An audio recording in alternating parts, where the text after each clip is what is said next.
ጤና ይስጥልን የከበረ ሰላምታችን በመላው ዓለም ሆናችሁ ቃል ስፖርት ዩቲዩብ ቻናላችንን ለምትከታተሉ ውድ አድማጮቻችን ሁሉ ይድረስ ብለናል። ከእናንተ ከሆነ ቃል ስፖርት ዩቲዩብ ቻናል ለዚህም ሰዓት መርጠን ያሰናዳላችሁን ስፖርታዊ ጥንቅሮች ከሀገር ቤት እስከ ባህር ማዶ እያጋራናችሁ ቆይታ የምናደርግ ይሆናል።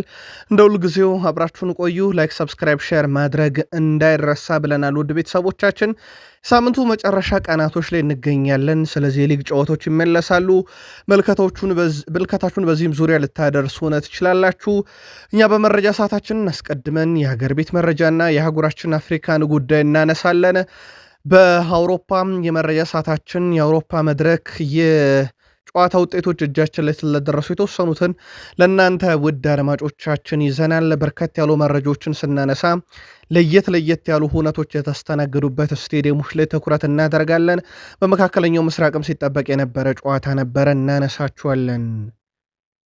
በተወዳጁ የእንግሊዝ ፕሪሚየር ሊግ የመረጃ ሰዓታችን ለእናንተ ውድ አድማጮቻችን በርከት ያሉ ጥንቅሮችን ይዘናል። በተለይም ከዝውውር ጋር በተያያዘ አስቀድመን መረጃዎችን እናነሳለን። ከዛ ውጪ ፕሪሚየር ሊጉ ሃይማኖታችን አይፈቅድምና እጃችን ለይሄን ነገር አድርገን አንጫወትም ባሉት ጉዳይ ላይ እኔ መፍትሄ ይዤ መጥቻለሁ ብሏል። በጣም አስከፊ መፍትሄ ይመስላል።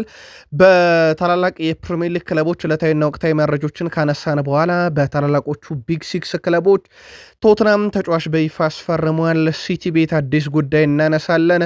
በቼልሲ በኩል ድርድሮች እንደቀጠሉ ናቸው። የቡድን ዜና ስናነሳ ወጣቱን ተጫዋች ስታቪዮን ዦ ፔድሮን የተመለከተ ልዩ ጥንቅር ይዘናል። በሊቨርፑል የመረጃ ሰዓታችን የሊቨርፑልን ወቅታዊ መረጃዎች እናነሳለን። ከዚ ውጭ አንድ ተጫዋቻቸው በቀጣይ ጨዋታ ላይ ይገኝ ይችላል፣ አጠራጣሪ ሆኗል። የቡድኑን የወቅቱን ቁልፍ ተጫዋች የተመለከተም ልዩ ጥንቅር ይዘናል። ሊቨርፑላውያን ቆዩን። በአርሰናል የመረጃ ሰዓታችን በርከት ያሉ ጥንቅሮችን ይዘናል። ወደ ቤተሰቦቻችን ወቅታዊ አርሰናልን ቡድን ዜናና ማይክል አርቴታ እናነሳለን። በአርሰናል መቆየት የሚፈልገው ሰው አንድ እርምጃን ወስዷል ተብሏል።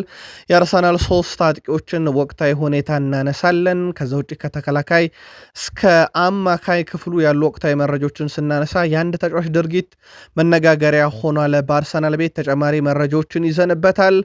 በማንቸስተር ዩናይትድ በኩል በአውሮፓ 5 ታላላቅ ሊጎች አሁንም አራተኝነቱን እንዳስጠበቀ ነው። በምን ጉዳይ የሚለው እንነግራችኋለን።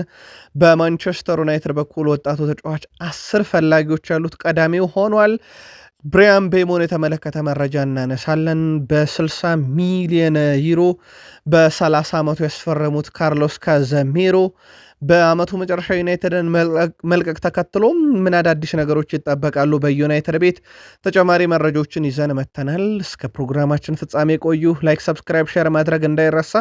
ለሀሳብ አስተያየታችሁ፣ ለድጋፋችሁ፣ ለመልካም ምኞታችሁ ሁሉ ቃል ስፖርት ዩቲዩብ ቻናል ልባዊ ምስጋናችንን ለሁላችሁም ማቅረብ እንወዳለን።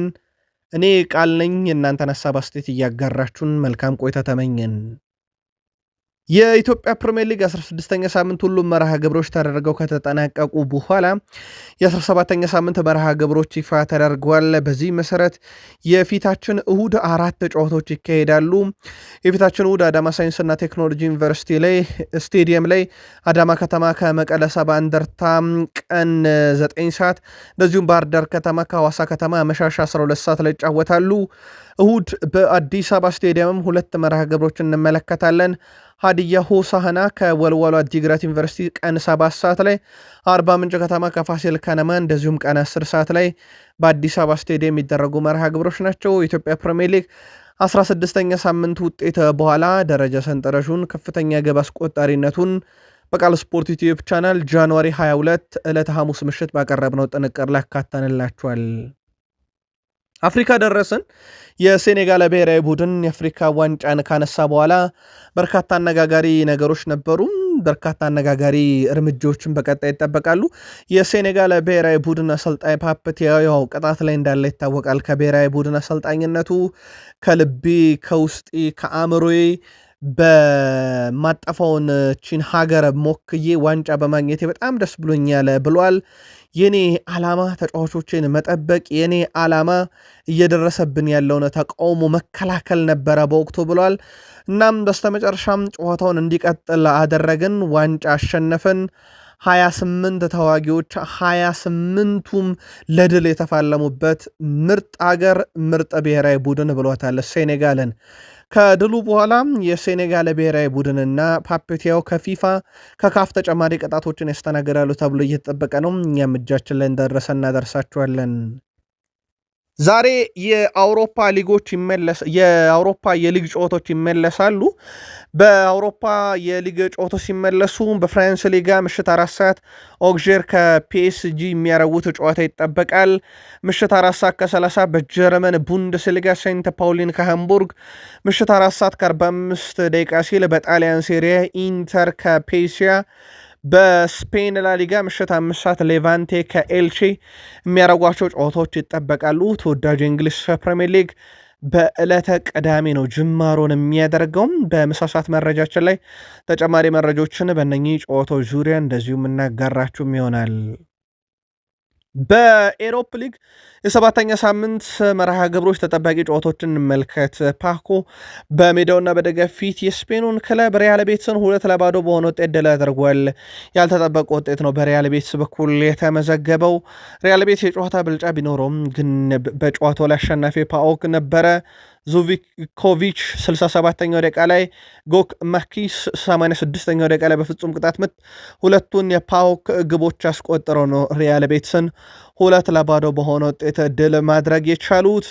ሌላኛው የስፔን ክለብ ሴልታ ቪጎ ሊልን 2-1 በሆነ ውጤት ድል አድርጓል። ስዊድበርግ አንደኛው ደቂቃ ላይ፣ ካርል ስታርፍልድ 69ኛው ደቂቃ ላይ ሁለቱን የሴልታ የማሸነፊያ ግቦች ሲያስቆጥሩ ለሊል ብቸኛዋን ግብ ኦሊቬ ዥሩድ ነው 86ኛው ደቂቃ ላይ ከመራ በማዋሃድ እየቻለው። ኦሊቬ ዥሩድ ዳግም ወደ ፍራንስ ሊጋ ከተመለሰ በኋላ ለሊል በተለይም በአውሮፓ መድረክ ግብ አስቆጣሪነቱ ቀጥሏል። ግን ትላንት ቡድኑን ከሽንፈት አልታደገውም። የጣሊያኑ ክለብ ቦሎኛ ሴልታ ቪጎ ጋር ያደረጉትን ጨዋታ ከሴልቲክ ጋር ያደረጉትን ጨዋታ 2-2 በሆናቸው ውጤት አጠናቀውታል። በጨዋታው ሴልቲክ 2-0 ይመራ ነበር። ዮሃቴ 5ኛው ደቂቃ ላይ፣ አውስቲን ትሩስቲ 40ኛው ደቂቃ ላይ ግብ አስቆጥረው ይመሩ ነበረ ሴልቲኮች። ነገር ግን ከረፍት በኋላ ለስፔኑ ክለብ ቦሎኛ ዳሊያን 58ኛው ደቂቃ ላይ፣ ሮ 72ኛው ደቂቃ ላይ ግብ አስቆጥረው ጨዋታው 2-2 በሆናቸው ውጤት ተጠናቀቀ። ዶሚኒጌዝ በቦሎኛ በኩል 55ኛው ደቂቃ ላይ ሌላ ግብ ማከል ይችል ነበር በእርግጥ አስቀድሞ፣ ግን ብረት መልሶበት ጨዋታው 2-2 በሆነ ውጤት ተጠናቋል። ለጣሊያኑም ክለብ ነጥብ የጣለበት ነበረ። ሮማ በሜዳና በደገፊት ስትራስቡርግን ገጥሞ ነበረ። ስቱትጋርትን ገጥሞ ነበረ። ትልቅ የተባለ ድል ነው ለሮማ። ሮማ 2-0 በሆነ ውጤት ድል አድርጓል። ፔሽሊ 40ኛውና 93ኛው ደቂቃ ላይ ግብ አስቆጥሯል። የመጀመሪያ የኤሮፕና ሁለተኛ የኤሮፕ ሊግ ግቡን ነው ትላንት ለሮማ በአንድ ጨዋታ ላይ ማስቆጠር የቻለው ስቱትጋርትን 2-0 በሆነ ውጤት ድል ሲያደርጉ፣ ሌላኛው የጀርመኑ ተወካይ ክለብ ፍራይቡርግ ማካቢ ቴልአቪቭን 1-0 በሆነ ውጤት ድል አድርጓል። ኢጎር ማትኖቪች 82ኛው ደቂቃ ላይ ጨዋታውን ብቸኛ ግብ አስቆጥሯል። በእርግጥ ኢጎር ማትኖቪች 56ኛው ደቂቃ ላይ አስቀድሞ በጨዋታው ሌላ ግብ ማስቆጠር ይችል ነበረ፣ ብረት መልሶበት ለማንኛው ፍራይቡርግ ጨዋታውን ማካቢ ቴልአቪቭን ማለት ነው 1-0 በሆነ ውጤት ድል አድርጓል። ሌላኛው የፈረንሳይ ተወካይ ክለቦችን እንመልከት። ኦሎምፒክ ሊዮን ከሜዳ ውጪ ያንግ ቦይስን ድል አድርጓል 1-0 በሆነ ውጤት። የቀድሞ የአርሰናል ተጫዋች ሜትላንድ ናይልስ 45ኛው ደቂቃ ተጠናቆ በጭማሪው ደቂቃ ግብ አስቆጥሮ ነው ኦሎምፒክ ሊዮንን ባለድል ያደረገው 1-0 ሲያሸንፍ። በያንግ ቦይስ በኩል ሳንቼዝ 60ኛው ደቂቃ ላይ በቫር ተሻረበት፣ 21ኛው ደቂቃ ላይ ብረት መለሰበት በጨዋታው ላይ ያም ቡድኑን እንዳይታደግ አድርጎታል። ለማንኛውም ኦሎምፒክ ሊዮን ከሜዳ ውጪ በሜትላንድ ናይልስ ግብ 1-0 በሆነ ውጤት ድል አድርጓል።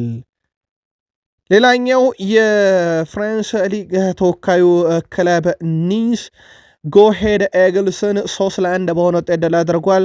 ቫናውት 10ኛው ደቂቃ ላይ፣ ቲያጎ ጉቪያን 41ኛው ደቂቃ ላይ እንደዚሁም ቲያጎ ጉቪያን መልሶ 59ኛው ደቂቃ ላይ ሁለት ግቦችን አስቆጠረ። በጎሄድ ኤግልስ በኩል ከሽንፈት ያልታደገች ብቸኛዋን ግብ ሶክራተስ ነበረ ከመረብ በማሳረፍ የቻለው። ኬቨን ካርሎስ በኒንስ በኩል 50ኛው ደቂቃ ላይ ብረት መልሶበታል።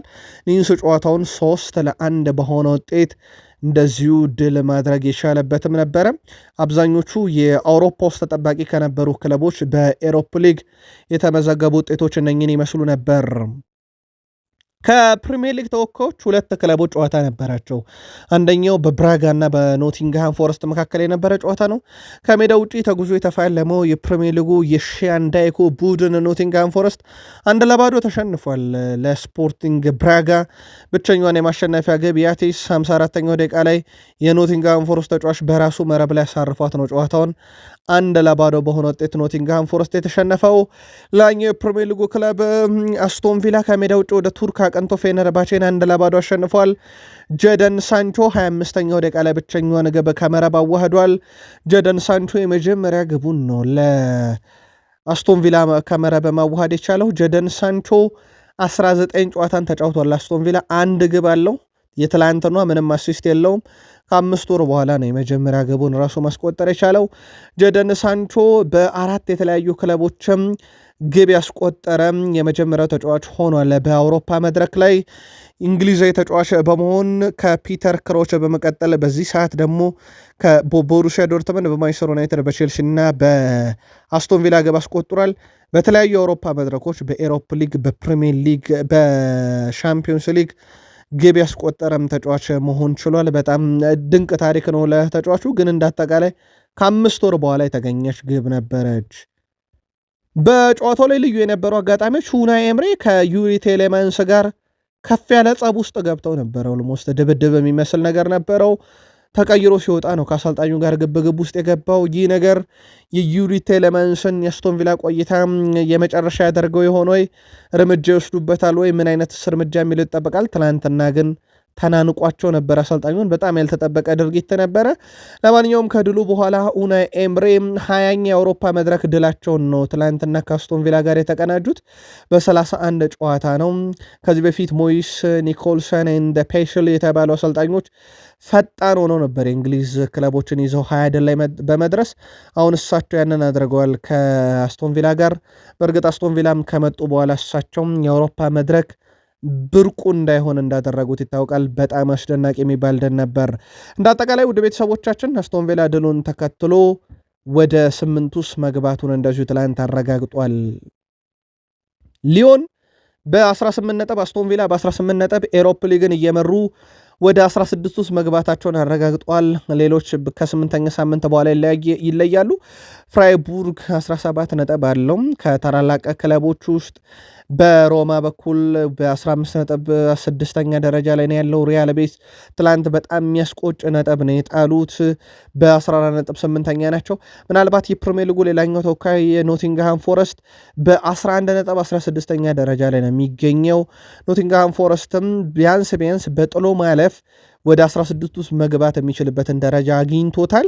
ከዛ ውጪ የኖቲንግሃም ፎረስት ውጤት እንግዲህ በቀጥታ 8 ውስጥ ገብቶ ሊያስገባው የሚችል ውጤት እጁ ላይ አለ፣ ግን በጣም ከባድ ይመስላል። ለማንኛውም የኤሮፕ ሊግ ምሽቶች ከሞላ ጎደል ይህን ይመስሉ ነበር። የጨዋታ ውጤት ጥቆማ ላይ ስላለን በዚሁ እናጠቃላቸው። ትላንትና የከሪም ቤንዜማው ቡድን አሊታድ በአለ ቃዳሲያ 2-1 ተሸንፏል። ያልተጠበቀ ውጤት ነበረ። ኳኑን 37ኛውና 45ኛው ደቂቃ ተጠናቆ በአራተኛው ጭማሪ ደቂቃ ላይ ሁለቱን የማሸነፊያ ግቦች ሲያስቆጥር ከሪም ቤንዜማ አስቀድሞ 29ኛው ደቂቃ ላይ አሊታድን መሪ አድርጎ ነበር፣ ግን ውጤት ሳያስጠብቁ ወጡ። የሳውዲ ፕሮ ሊግን በአስገራሚ ሁኔታ መምራት የጀመረው አልሂላል ትላንትና በጣም ወሳኝ የተባለ ድል ነው ማስመዝገብ የቻለው። አልፋታን 4-1 ሲያሸንፍ ሚሊኮቪች ሳቪች እጅ ባፍ የሚያስጭን ግብ አስቆጠረ። ሞሽኬር በራሱ መረብ ላይ ካኖን 61ኛው ደቂቃ እና ሊዮናርዶ 9ኛው ደቂቃ ላይ አራቱን የአልሂላል ግቦችም ከመረብ ማዋሃድ ችሏል። ውጤቱን ተከትሎ የነጥብ ልዩነቱን መልሶታል። አልሂላል 44 ነጥብ ይመራል። አልናስር በ37 ይከተላል። ያለው የነጥብ ልዩነት ወደ 7 መልሶ ከፍ ያለበትም ሆኗል። ሮናልዶ ዘንድሮ ትልቁ ህልሙ የሳውዲ ፕሮ ሊግን ዋንጫ ማንሳት ነበረ።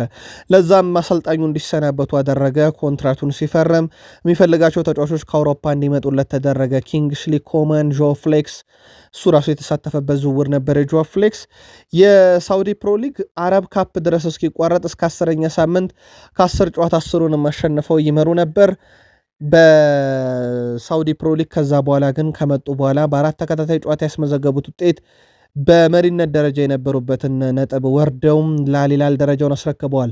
ክርስቲያኖ ሮናልዶ እንግዲህ በጥቂት ቀናቶች ውስጥ የ41ኛ የልደት በዓሉን ሊያከብር በተቃረበበት ሰዓት በዚህ ሲዝን ብቻ በ21 ጨዋታ 17 ጎል 3 አሲስት በ21 ጨዋታ 20 ግብ አስተዋጽኦ በ41ኛ ዓመቱ ዋዜማ ላይ በጣም አስደናቂ ቁጥር ነው።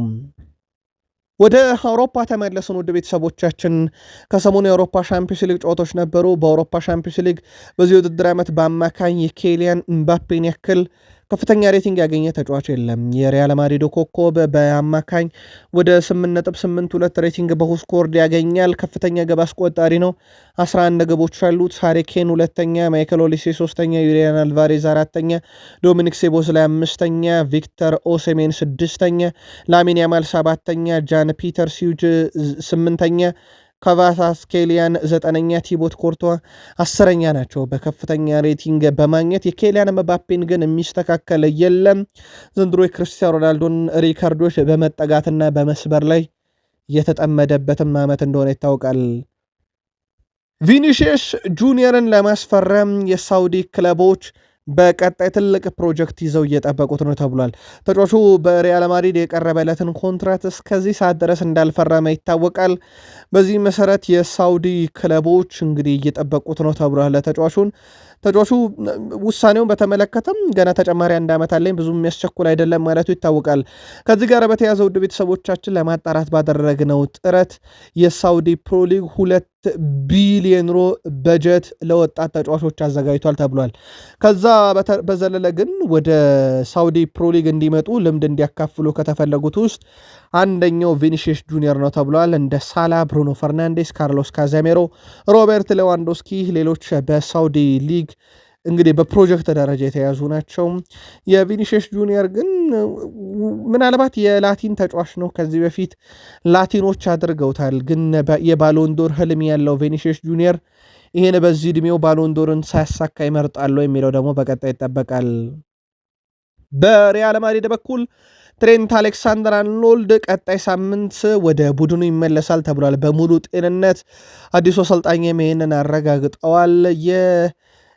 ከሊቨርፑል ወደ ሪያል ማድሪድ ካቀና በኋላ ምናልባት ልክ እንደ ኤዲን ሃዛርድ እየሆነ አይመስላችሁም ወይ? የአርኖልድ ጉዳይ ግን ሃዛርድ ቼልሲን ትቶ ከሄደ በኋላ የገጠመው ነገር አብዛኛው ጉዳት እንደሆነ ይታወቃል እና ከተጫወተው ጨዋታ ይልቅ ኤዲን ሃዛርድ ሪያል ማድሪድ በወቅቱ የበላው ዋንጫ ቁጥር ይበልጥ ነበረ።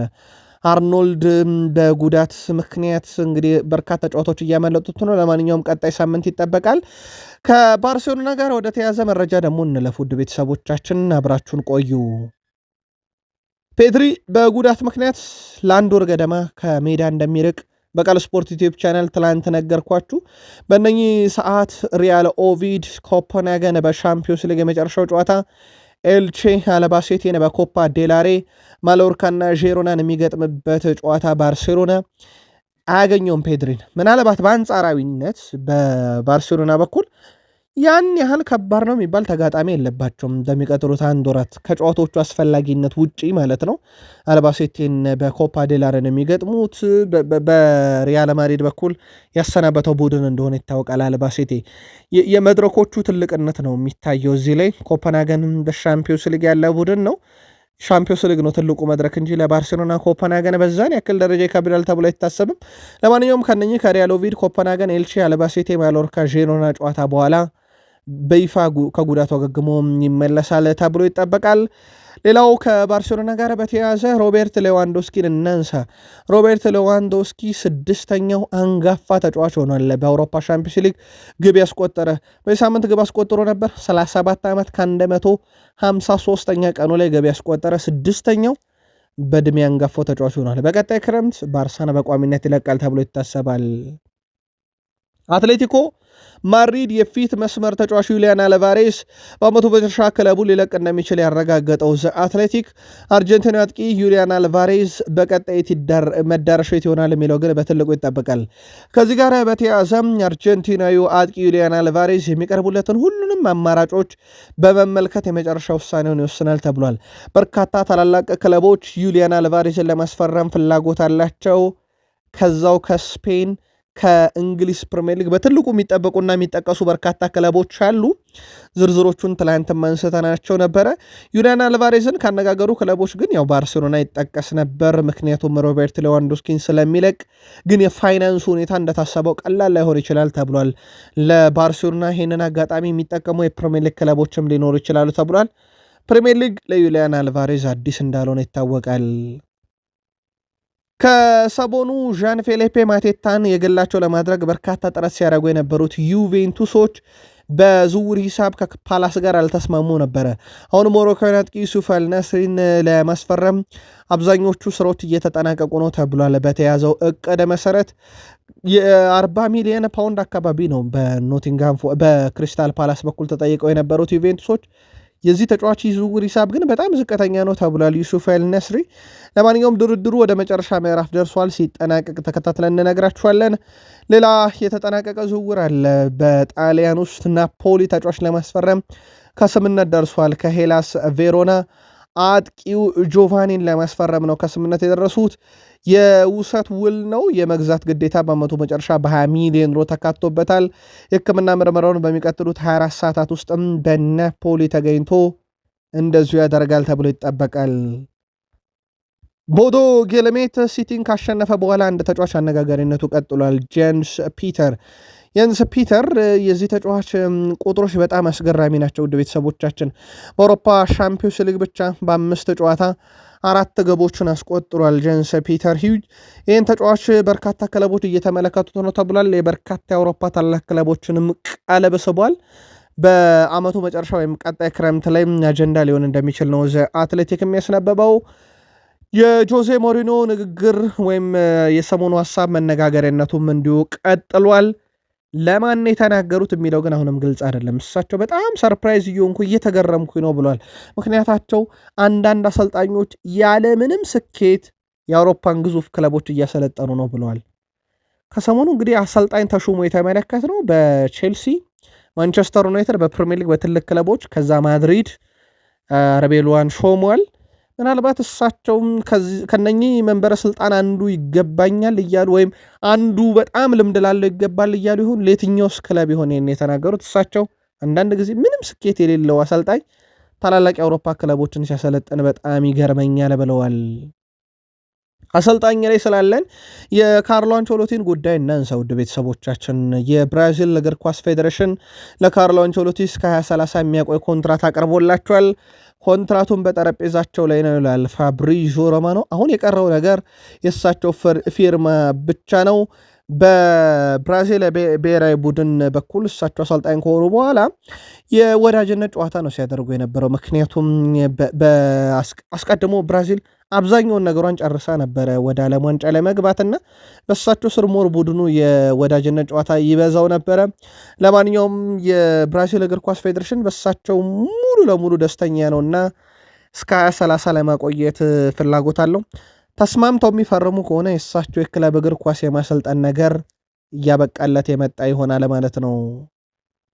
ከሰሞኑ የአውሮፓ ሻምፒዮንስ ሊግ መርሃ ግብሮችን ከተመለከተን በኋላ በሁለት ምሽቶች የሳምንቱ ኮከብ ቪኒሲየስ ጁኒየር መባሉን ነግሬያችኋለሁኝ። በምሽት መረጃችን ላይ የሳምንቱ ምርጥ 11ም ተመርጧል። ቶዝ ላኪያስ ግብ ጠባቂ ተመርጧል ከኦሎምፒያኮስ። 4 ተከላካዮች እንደዚሁ ፔድሮ ፓሮ ከቶትንሃም፣ ጉደርሰን ከቦዶ ጌልሜት፣ ቫንዳይክ ከሊቨርፑል፣ ጀገርፋን ቪ ከካራባግ፣ ቱራም ከዩቬንቱስ በ6 ቁጥር ቦታ ላይ ፊት መስመሩን የዲየጎ ሲሞኔ ከአትሌቲኮ ማድሪድ፣ ፌርሚን ሎፔስ ከባርሴሎና፣ ናቫሮ ከአትሌቲኮ ቤልባኦ እና ቪኒሲየስ ጁኒየር ከሪያል ማድሪድ ሲመረጡ ፊት መስመሩን ከስፖርቲንግ ሱዋሬስ ተመርጧል። እነኚህ በምርጥ 11 የተካተቱ ሲሆኑ ቪኒሲየስ ጁኒየር ግን የሳምንቱ ምርጥ ተጫዋች ተብሎ እንደዚሁ የተመረጠው ነበረ። ውድ የቃል ስፖርት ዩቲዩብ ቻናል ቤተሰቦቻችን ለመልካም ምኞቶቻችሁ ሁሉ ቃል ስፖርት ዩቲዩብ ቻናል አመስጋኞች ነን። ከቃል ስፖርት ዩቲዩብ ቻናል ተወዳጁ የእንግሊዝ ፕሪሚየር ሊግ የተመለከቱ ዕለታዊ ጥንቅሮችን የምናደርስበት ሰዓት ላይ ደርሰናል። ከፕሪሚየር ሊግ የመረጃ ሰዓታችን ጋር ላይክ፣ ሰብስክራይብ እና ሼር እያረጋችሁን አብራችሁን ቆዩ ብለናል። የእንግሊዝ ፕሪሚየር ሊግ በቀጣይ አንድን በጣም አጸያፊ ነገር ምናልባትም በኢትዮጵያን ዘንድ የማይደገፍ ከሃይማኖታዊም ከባህላዊ ይዘት የወጣውን ጉዳይ ለማበረታታት ፕሪሚየር ሊጉን ጨምሮ በአውሮፓም ከቀጣይ ወር ጀምሮ እጃቸው ላይ አንበሎች እያደረጉ እንዲገቡት የሚያደርጉት ምልክት እንዳለ ይታወቃል። ያው መግለጽ ስላልፈለግን ነው። ይህንም ተከትሎ የክለብ አንበሎች ከዚህ በኋላ ይሄንን አርማ በክንዳችን ላይ አድርገን አንገባም እያሉ እያስቸገሩ ተጫዎችም አንጫወትም እያሉ እያስቸገሩ እንደሆነ ይታወቃል። ለነሱ ማለት ነው። አብዛኞቹ ግን የሃይማኖታችን አይፈቅድም ብለው ነው ይሄንን አርማ የማያደርጉት። ፕሪሚየር ሊጉ ታዲያ ይሄንን ነገር ተጫዎች ላይ ጫና እያሳደረብኝ ነውና ፕሪሚየር ሊጉ ከሚረበሽብኝ አዲስ እቅድ አለኝ ብሎ ያመጣው እቅድ ራሱ ሌላው ስብስብ ነው። ከዚህ በኋላ ይሄንን መጥፎ ድርጊት ማበረታታው ይላል ፕሪሚየር ሊጉ ኳሷ ላይ ምልክቱን በማድረግ ነው ብሏል። በዚህ መሰረት የተመረጠው ተጫዋች በኳሱ አንጫወትም ማለት ስለማይቻል ከዚህ በኋላ በኳሱ ላይ ያደርጋል፣ ሁሉም ይጫወታል፣ ሃይማኖት አይፈቅድ የሚባል ነገር የለም እያለ ነው ፕሪሚየር ሊጉ። ከዚህ በላይ ግን ውስብስብ ነገር አለ ወይ? በጣም አስከፊውን ነገር ፕሪሚየር ሊጉ በኳስ ላይ በጫማ ላይ የአልቢትሮቹ ጫማ ላይም ምልክቱን አደርጋለሁ እያለ ነው። ሲጀመር እግር ኳስ ውስጥ እንደዚህ አይነት ነገር ለምን አስፈለገ? ስፖርት ምንንም አይወክልም እስከተባለ ድረስ ለምን መካተቱ አስፈለገ የሚለው ነገር ግን የሁል ጊዜ ጥያቄ ነው። ጁኒኒዮ ፓውሊስታ ይባላል። በ1996-97 በፕሪሚየር ሊግ ለሚድልስቦሮ ይጫወት ነበረ። በወቅቱ ሚድልስቦሮ 19ኛ ደረጃን ይዞ አጠናቆ ነበረ፣ ወርዶ ነበረ ከፕሪሚየር ሊግ ማለት ነው። በጣም አስገራሚ ነገር በወቅቱ ታዲያ ለአንዴም ለመጨረሻም ጊዜ ጁኒኒዮ ፓውሊስታ የፕሪሚየር ሊግ የዓመቱ ምርጥ ተጫዋች ተብሎ ተመርጧል። ይህም ለመጨረሻም ለመጀመሪያም ጊዜ የሆነው ነው ያልኳችሁ። ከወረደ ክለብ የዓመቱ ምርጥ ተጫዋች ተመርጦ አያቅም ነበረ። በፕሪሚየር ሊጉ የመጨረሻውም የመጀመሪያውም ተጫዋች ነበረ። ወደ ፕሪሚየር ሊግ መረጃችን ተመልሰናል። ኢስማኤል ሳር የአፍሪካ ዋንጫን ከሀገሩ ሴኔጋል ጋር ከፍ አድርጎ ከሳመ በኋላ ትላንትና በፓላስ ልምምድ ማዕከል ሲገኝ የቡድን አጋሮቹ ደማቅ አቀባበል አደረገውለታል። ከዚህ ሳምንት ጀምሮ ኢስማኤል ሳር ክሪስታል ፓላስን በፕሪሚየር ሊግ ግልጋሎት ይሰጣል። ኤሊዮት አንደርሰን የበርካታ የፕሪሚየር ሊግና የአውሮፓ ታላላቅ ክለቦችን ቀልብ ከሳበ በኋላ ተጫዋቹ ምርጫው የአውሮፓ ሻምፒዮንስ ሊግ ተሳታፊ የሆነ ክለብ ብቻ ነው ተብሏል። ቅድሚያ የሚሰጠው ረጅም ጊዜ ፕሮጀክት ሲሆን ይህም በታላላቅ ክለቦች ውስጥ መጫወት፣ ከዛ በዘለለ ግን የአውሮፓ ሻምፒዮንስ ሊግ ተሳትፎ በተጫዋቹ በኩል ቅድሚያ ይሰጧል ተብሏል። የቅድሚያ መስጠቱ ግን አስገዳጅ ላይሆን ይችላልም የሚሉ መረጃዎች አሉ። ለአብነት ያክል እንደ ማንቸስተር ዩናይትድ ካለ ክለብ ጋር ቢስማማ እንደ ብሪያን ቤሞ እንደ ማቲያስ ኩኛ ሁሉ ፕሮጀክቱን አይቶ ሊቀበል የሚችልበት እድል ሊኖር ይችላል። ከታላላቅ ክለቦች ከሆነ ማለት ነው። ከታላላቅ ክለቦች ውጭ ከሆነ ግን የግድ የአውሮፓ ሻምፒዮንስ ሊግ መስፈርትን ያስቀድማል ተብሏል። ግን ከታላላቅ ክለቦች ውጭ ይቀላቀላል ተብሎ አይታሰብም። ለማንኛውም ዩናይትድ፣ ሲቲ፣ ቼልሲ በስፋት ስማቸው እየተነሱ ያሉ ክለቦች እንደሆነ ይታወቃል። ዌስትሃም ተጫዋች አስፈርመዋል። በስተመጨረሻ ውድ ቤተሰቦቻችን ቬንዙዌላን ተጫዋች ኪበር ላማርዳርዲን ነው በውሰት ማስፈረም የቻለው። እስከ ክረምት ይቆያል ተብሏል። በዌስትሃም ዩናይትድ ዌስትሃም በጣም ደካማ የውድድር ዓመት ዘንድሮ እያሳለፈው ከሚገኙ ክለቦች ውስጥ ጠቀሳል። ኑኖ ስፕሪንቶ ሳንቶስ ስንብታቸው በፕሪሚየር ሊግ ይሄ አወራራጅ ድርጅቶች ራሱ ቀድሞ ይመጣል ከሌሎች አሰልጣኞች ተብሎ በግንባር ቀደምትነት በተለይም ከቶትናሙ አሰልጣኝ ከዛና አንዲ ኤራኦላ ምናምን ውስጥ የተካተቱ እንደሆነ ይታወቃል። ኑኖ ስፕሪንቶ ሳንቶስ ዘንድሮ የሳቸው ስንብት ከየክለቦቹ ነው። ለማንኛውም ዌስትሃም ዩናይትድ ራሱን እያጠናከረ ይገኛል። የሰሜን ለንደኑ ክለብ ቶትንሃም የብራዚሉ ክለብ ሳንቶስ የግራ መስመር ተመላላሽ የሆነውን ሶዛን ማስፈረሙን ይፋ አድርጓል። የ19 ዓመቱ ተጫዋች ሶዛ በቶትንሃም ቤት ረጅም ጊዜ ኮንትራት መፈረሙም ተገልጿል። ቶትንሃም ለተጫዋቹ ዝውውር 15 ሚሊዮን ዩሮ ማውጣታቸው ተዘግቧል። ፕሪሚየር ሊግ ስመለከት ነው ያደግኩት ያለው ተጫዋቹ፣ ስለዚህ የልጅነት ህልሜ ነው የተሳካው እስከ ጀምር ጓጉች ያለው ሲል ተደምጧል። ከሰሞኑ ዝውውሩ ሊጠናቀቅ እንደሚችል እኛም በመረጃችን በቃለ ስፖርት ዩቲዩብ ቻናል በተከታታይ ስናደርሳችሁ ነበረ። ቶትናም ሌላ በቶማስ ፍራንክ ስር በጣም ደካማ የውድድር ዓመት እያሳለፈ የሚገኝ ክለብ ነው። በተለይም በፕሪሚየር ሊግ በአውሮፓ ሻምፒዮንስ ሊግ እንኳን 4 የሜዳ ላይ ጨዋታ 4ቱንም ግብ ሳይቆጠርበት ድል አድርጓል። ከ11 በላይ ግቦችን አስቆጥሮ ፕሪሚየር ሊጉ ላይ ግን ልክ እንዳምነው በጣም የተቸገረ ቡድን እንደሆነ ይታወቃል። አምናም በእርግጥ የአውሮፓ መድረክ እስከ ፍጻሜ ደርሶ ዩናይትድን በኤሮፕ ሊግ ያሸነፈ ቡድን ነበረ። የወቅቱ የአንሄ ፖስቴኮግሉ ቡድን ቶትንሃም ዘንድሮ ቶማስ ፍራንክ እጅ ስር ከወደቀ በኋላ ግን ነገሮች በሜዳው ጥሩ አይደሉም። ለማንኛውም ቶትናም ራሱን ለማጠናከር በጥር ከሳንቶስ የግራ መስመር ተመላላሹን ሶዛን ማስፈረሙን ይፋ አድርጓል። የፔፕ ጋርዲዮላው ቡድን ማንቸስተር ሲቲ ሁለተኛውን ተጫዋች በጥር ማስፈረሙ ይታወቃል። ማርክ ጉዌን አስቀድሞ አንቶኒዮ ሲሜኔን ከክሪስታል ፓላስ ከበርንማውዝ ያስፈረመው ማንቸስተር ሲቲ በቡድኑ እያጫወተው እንደሆነ ይታወቃል። አስመዝግቦት ማርክ ጉዌ ከሰሞኑ በአውሮፓ ሻምፒዮንስ ሊግ አልተጫወተም ነበረ ስላልተመዘገበ ትላንትና ለብቻው ከቡድኑ ተነጥሎ ልምምዶችን ሰርቷል። ዛሬ የሲቲ ተጫዋቾች ወደ ልምምድ ይመለሳሉ። ጋርዲዮላ እረፍት ሰጥቷቸው ነበረ። ተጫዋቾቹ ጥሩ አይደሉም በወቅታዊ ብቃት ላይ፣ በተለይም ሰሞኑን ተከታታይ ነጥብ ጥሏል።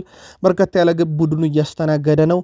ለዛ ፍቱን መፍትሄ የሚሆን ተጫዋች አግኝተዋል። ማርክ ጉዌ በፕሪሚየር ሊጉ ልምድ ያለው እንግሊዛዊ ተጫዋች የበርካታ ክለቦችን ቀልብ የሳበ በቼልሲ አካዳሚ ያደገ በበርካታ ክለቦች ተዘዋውሮ ተጫውቶ መጨረሻ ላይ በፓላስ ያረጋገጠ ብቃቱን ተጫዋች እንደነበረ ይታወቃል። ለማንኛውም ማርክ ጉዌ በ20 ሚሊዮን ፓውንድ ክለቡን ከተቀላቀለ በኋላ በዚህ ሳምንት በፕሪሚየር ሊግ የመጀመሪያ ጨዋታውን ለሲቲ ያደርጋል ተብሎ ሲጠበቅ ትላንት በግሉ ልምምዶችን ሲያከናውን ነበር። በቼልሲ በኩል ዝውውሮች እንደቀጠሉ ናቸው። ጄሬሚ ጃኬቴን ለማስፈረም በሚደረገው ጥረት ላይ ግን ነገሮች እንደታሰቡት ቀላል አይደሉም ብሏል ፋብሪዞ ሮማኖ።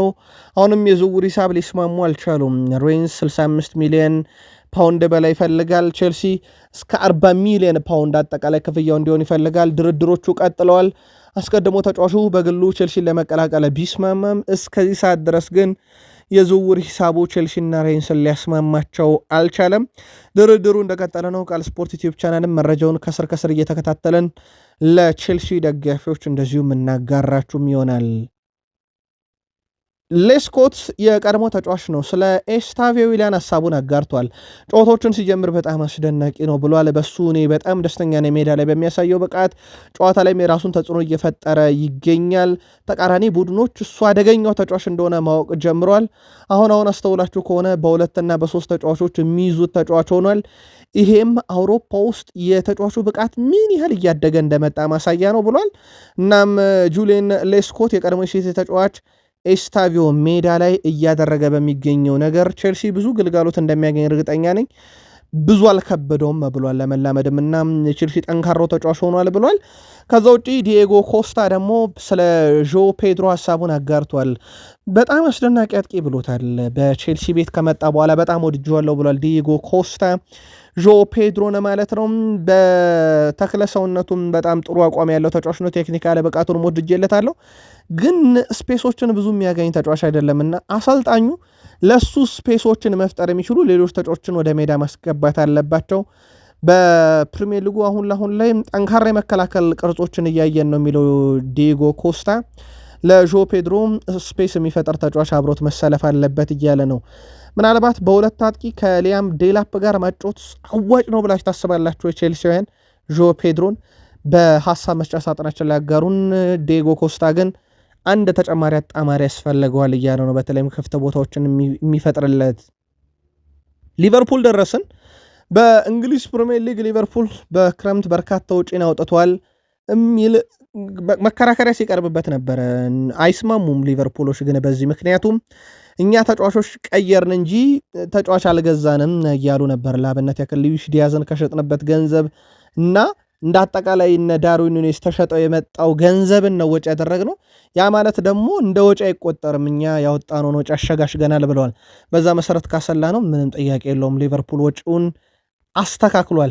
ግን ሊቨርፑል ቤት አንድ ነገር አለ ውድ ቤተሰቦቻችን፣ በፕሪሚየር ሊጉ ለተጫዋቾች ከፍተኛ ደሞዝ በመክፈል ቀዳሚ ነው። ወደ 421 ሚሊዮን ፓውንድ ይከፍላል ሊቨርፑል በደሞዝ መልክ። ዩናይትድ ወደ 408 ሚሊዮን ፓውንድ ይከፍላል። ቼልሲ 353 ሚሊዮን ፓውንድ ይከፍላል። አርሰናል 338 ሚሊዮን ፓውንድ አራተኛው ነው። ሊቨርፑል በርካታ ተጫዋቾቹ ከፍተኛ ክፍያ በመክፈል ቀዳሚው ነውና ሊቨርፑል በርካታ ወጪ ግን በአመት ውስጥ ይጠብቀዋል ለተጫዋቾች ደሞዝ ብቻ። ኢብራሂማ ኮናቴ በቀጣይ ጨዋታ ላይ እንግዲህ ላይገኝ ይችላል እየተባለ ነው። ምክንያቱ ደግሞ የአባቱ ህልፈተ ህይወት ነው። ትላንትና ኢብራሂማ ኮናቴ በማህበራዊ ትስስር ገጹ ላይ የአባቱን ህልፈተ ህይወት ይፋ አድርጓል። ሊቨርፑሎችም ለተጫዋቻቸው ሀዘናቸውን ገልጸው ከጎኑ እንደሆኑ ተናግረዋል። በዚህ መሰረት ምናልባትም በሀዘኑ ምክንያት እረፍት ሊሰጠው ይችላል እየተባለ ነው። እረፍት የሚሰጠው ከሆነ ደግሞ ውድ ቤተሰቦቻችን በቀጣይ ጨዋታ ላይ ለክለቡ ግልጋሎት ላይሰጥ ይችላል ተብሏል። ከዚህ ጋር በተያዘ የሊቨርፑል ውሳኔ በኢብራሂማ ኮናቴ ላይ እንዴት ያለ ነው የሚለውን ከዛሬው ከስሎት ጋዜጣዊ መግለጫ ተከታትለን እናመጣዋለን። ዶሚኒክ ሴቦዝ ላይ የጄራርድና ሳላን ሪከርድ ተጋርቷል። ዶሚኒክ ሴቦዝ ላይ በአውሮፓ ሻምፒዮንስ ሊግ በአንድ የውድድር ዘመን በተከታታይ 5 ጨዋታ ላይ ጎል ማስቆጠር ወይም አመቻችተው በማቀበል ለሊቨርፑል ታሪክ 3ኛው ተጫዋች ሆኗል። ከዚህ በፊት ይህንን ያደረጉት ስቴቨን ጄራርድ በ5 ጨዋታ 28 ላይ፣ ሳላ 6 ጨዋታ 2023 ላይ፣ ዶሚኒክ ሴቦዝ ላይ 5 ጨዋታ ደርሷል። አሁን ከቡድን አጋሩ ከሆነው ሳላ ጋር ሪከርዱ ለመጋራት አንድ ጨዋታ ላይ አንድ የግብ አስተዋጽኦ ብቻ በቂው ነው። በዚህ ሳምንት በሚደረግ የፕሪሚየር ሊግ ጨዋታ ላይ በቂው ነው። ያንን ካደረገ ሊቨርፑል 13 ጨዋታ በሁሉም መድረክ ሳይሸነፍ እንዳለ ይታወቃልና በዚህ ሳምንት ላይ እንዴት ያለ ውጤት ያስመዘግባል? የስሎትን ጋዜጣዊ መግለጫ በቀጣይ መረጃችን አካተን ጉዳዩንም እንዳስሰው ይሆናል። አርሰናል ዘንድሮ የፕሪሚየር ሊግ መሪ ነው። የአውሮፓ ሻምፒዮንስ ሊግ መሪ ወደ 16 ውስጥ ያለፈ በካራቦ ካፕ ግማሽ ፍጻሜ የመጀመሪያ ዙር ጨዋታውን ስታንፎርድ ብሪጅ ድረስ ሄዶ የረታ በኤፍኤ ካፕ መለውናውን ጠብቆ ያለ ቡድን ነው። በአውሮፓ 5 ታላላቅ ሊጎቹም በበርካቶች ዘንድ ለየዋንጮቹ ቅድመ ግምት የተሰጠው ነው። በኦፕታ በኩል ሻምፒዮንስ ሊግ ቅድመ ግምቱ ከፍ ብሏል። አርሰናል አሁን 31 በመቶ ደርሷል። ባየር ሙኒክ እንኳን በግማሽ ያንሳል። ኦልሞስት ወደ 17 በመቶ ነው የተሰጠው። ሲቲ 9 በመቶ፣ ሊቨርፑል፣ ባርሴሎና 8 በመቶ፣ ፓሪስ ሰን ዠርሜን 6 በመቶ፣ ሪያል ማድሪድ፣ ቼልሲ 4 በመቶ፣ ኒካስል 3 በመቶ፣ ኢንተር 2 በመቶ ከ1 እስከ 10 ተቀምጧልና አርሰናል ዘንድሮ የአውሮፓ ሻምፒዮንስ ሊግን የማንሳት ቅድመ ግምት አሁንም በኦፕታ በኩል ከፍ ብሏል። ጥራቱ በተለይም ኢንተር ሚላንን ዩሴፔ ሜዛ ድረስ ሄዶ ካሸነፈ በኋላ አሁን ለአውሮፓ ክለቦች በጣም ከስጋትም በላይ የሆነ ቡድን እንደሆነ የሚያሳየበትም ሳምንት ነበር። ለማንኛውም የማይከል አርቴታ ቡድን አሁንም በሁሉ መድረክ ተገማሽነቱ ከፍ እያለ መጥቷል። ማይክል አርቴታም በአሰልጣኝነት ዘመናቸው በአውሮፓ ሻምፒዮንስ ሊግ የማሸነፍ ንጻሪያቸው 67.7 በመቶ ደርሷል። በአውሮፓም 5ቱ ታላላቅ ሊጎች በአውሮፓ ሻምፒዮንስ ሊግ 10 ሲደመር ጨዋታዎችን ካደረጉ አሰልጣኞች ውስጥ የማይከል አርቴታ ቁጥር ከፍ ያለ ነው። ሃንሲ ፊሊክ 74.4 በመቶ ይመራሉ። የአውሮፓ ሻምፒዮንስ ሊግ በርካታ ጨዋታ የማሸነፍ ንጻሬ ጆሴፍ ሃይንኪስ የቀድሞ አሰልጣኝ ናቸው 68.1 በመቶ። አሁን ማይከል አርቴታ ሶስተኛው ሰው ሆኗል በ67.7 በመቶ። ቪንሴንት ኮምፓኒያን 66.7 በመቶ አራተኛ፣ አርኔ ስሎት አምስተኛው አሰልጣኝ ናቸው በአውሮፓ ሻምፒዮንስ ሊግ የማሸነፍ ንጻሬ። ማይክል አርቴታም ይህንን መድረክ በአርሰናል በኩል ለመጀመሪያ ጊዜ ለማምጣት ጥረት እያደረጉ ያሉበትም ዓመት እንደሆነ ይታወቃል። አርሰናል ቤት መቆየት ይፈልጋል ጋብርኤል ጀሱስ እና ራሱን በደንብ የሚያሳይበት ወሳኝ ምዕራፍ ላይ ነው የሚገኘው። ከሰሞኑ ያገኛቸውን ዕድሎች በአግባቡ እየተጠቀመ ነው። ከአርሰናል ጋር ዋንጫ ማንሳት እፈልጋለሁ ያለው ጋብርኤል ጀሱስ ጣሊያን ወኪል ጆቫኒ ብሩያን ቼኒን አዲሱ ወኪሉ አድርጎ ለመቅጠር ከስምነት ደርሷል። ይህም በአርሰናል ያለው ቆይታውን ለማጽናት ካልተሳካለት ግን በአውሮፓ ላይ ለትልቅ ክለብ እንዲጫወት ለማድረግ ነው ተብሏል። ከዚህ ጋር በተያያዘ በአርሰናል ቤት ተጫዋቹ ከጉዳት ነፃ ሲሆን በጣም አስደናቂ ነው። ትልቁ ችግር አሁንም በጋብርኤል ጀሱስ በኩል የታየው በወሳኝ ጨዋታ በጉዳት ለዓመት ለ6 ወር ለ8 ወር አይገኝም። በነገራችን ለሲቲን የሚያሰለቻቸው ጉዳይ ያ ነበረ። ተጫዋቹ በርካታ ጊዜያት በጉዳት አይገኝም። አሁን ላይ ከጉዳት ተመልሶ በምርጥ ብቃቱ ላይ ይገኛል። ወኪል ቀይሯል። የአርሰናል ቆይታው በዓመቱ መጨረሻ ውሳኔ ይሰጥበታል። ሌላኛውን አጥቂ እናንሳ። ካይ ሃቨርትዝ ለረጅም ጊዜ ጉዳት ላይ ነበር። ያውም በጉልበት ጉዳት ከቀዶ ጥገና ከመጣ በኋላ ተጫዋቹ በማይከል አርቴታ በኩል በጣም ጥንቃቄ እናደርጋለን ብሏል ተጫዋቹ ላይ። እናም ከጉዳት የመጣ ተጫዋቻቸውም ጉዳቱ እንዳይባባስበት በጣም እስካልቸገራቸው ድረስ ለተወሰኑ ጊዜያት ላይጠቀሙት ይችላሉ እየተባለ ነው። ወይም ተቀይሮ ብቻ እየገባ ጥቂት ደቂቆችን ሊያገኝ ይችላል ተብሏል። ከፊትነስ ጋርም በተያዘ ጥያቄዎች አሉበት ተብሏል። ካይ ሃቨርትዝ ረጅም ጊዜ ጉዳት ላይ እንደነበረም ይታወቃል። ሌላኛው የአርሰናሉ አጥቂ ቪክተር ዮኬሬሽ በግብ ማስቆጠር ነገር ላይ ተቃውሞዎች እየበረቱበት ነበረ። በእርግጥ ቪክተር ዮኬሬሽ አምና በስፖርቲንግ ሊዝበን ያስቆጠራቸው የግብ ብዛትና ምናልባት አይን ውስጥ ባለው ዘንድሮ በሁሉ መድረክ በሚጠበቀው አርሰናል ውስጥ መኖሩ ትችቶችን አበዛበት እንጂ ከዦ ፔድሮ፣ ቤንያሚን ሸሽኮ፣ አሌክሳንደር ኢሳክ፣ ብሪያን ቤሞ፣ ማቲያስ ኩኛ፣ ሊያም ዴላፕ ያልተናነሱ ግቦችን ወይም የሚበልጡ ግቦችን አስቆጥሯል። ብዙ ጫና ውስጥ ያለ ይመስላል፣ ጥርጥር የለውም። ግን አብዛኛው ጫና በአርሰናል ለመጫወቱ ነው ብላችሁ ታስባላችሁ? እናንተ መልከታችሁን ላኩልን። የቼልሲው ሌጀንድ ማርሴል ዴሴል የአርሰናሉን ተከላካይ ዊሊያም ሳሊባን በተመለከተ የሰጠው ሀሳብ ልክ አይደለም ብሏል። ዊሊያም ሳሊባን ይቅርታ መጠየቅ እፈልጋለሁ፣ ምክንያቱም ለመጀመሪያ ጊዜ አርሰናልን ሲቀላቀል እናም በወቅቱ እኔ ከሰጠው ሀሳብ አንደኛው አይመጠንም የሚል ነበር፣ ግን ተሳስቻለሁ ብሏል። እሱ የአመራር ብቃቱ ወጥነቱ ያለው የደረጃው ጥራት ከፍ ያለ ነው ብሏል። በሱ በጣም እኮራለሁ። በተለይም ራሱን በማይከል አርቴታ ስርዓት ውስጥ በማጠናከሩና ለሱ ወሳኝ ተጫዋች በመሆኑ ክለቡ ከጥቂት ዓመታት በፊት መሪዎች በጣም ፈልጎ ነበር። አሁን እንደ ሳሊባ አይነት አመራር አለ በቡድን ውስጥ ብለው ወድሶታል። አርሰናሎች ወደ ቀጣዩ ደረጃ ለመድረስም ረድቷል። አሁን አርሰናል ላለበትም ቦታና ደረጃ የዚህ ተጫዋች ሚና ይጠቀሳል ብለዋል። ፈረንሳይም እሱን በማግኘቷ በጣም እድለኛ ነች። በሚመጣው ዓለም ዋንጫ ላይም ድንቅ የሆነ የማል ተከላካይ ስላላቸው ሊተማመኑበት ይችላሉ ብሏል። እሱ ለክለቡም ሆነ ለሀገሩ በጣም ጠቃሚ ሀብት ነው። እናም ያን ያህል ጥሩ አይደለም አይመጥንም ያልኩት ነገር በወቅቱ ስህተት ነበር ብሏል። የቼልሲው ሌጀንድ ማርሴል ዴሳይ ሳሊባ ምርጥ ነው እያለ ይገኛል።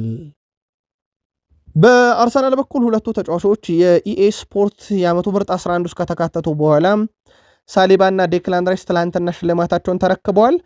ትላንትና ግን በጣም አነጋጋሪ የነበረው ጉዳይ በአርሰናል ቤት ውስጥ ማርቲኔሊ ያደረገው ነገር ነው።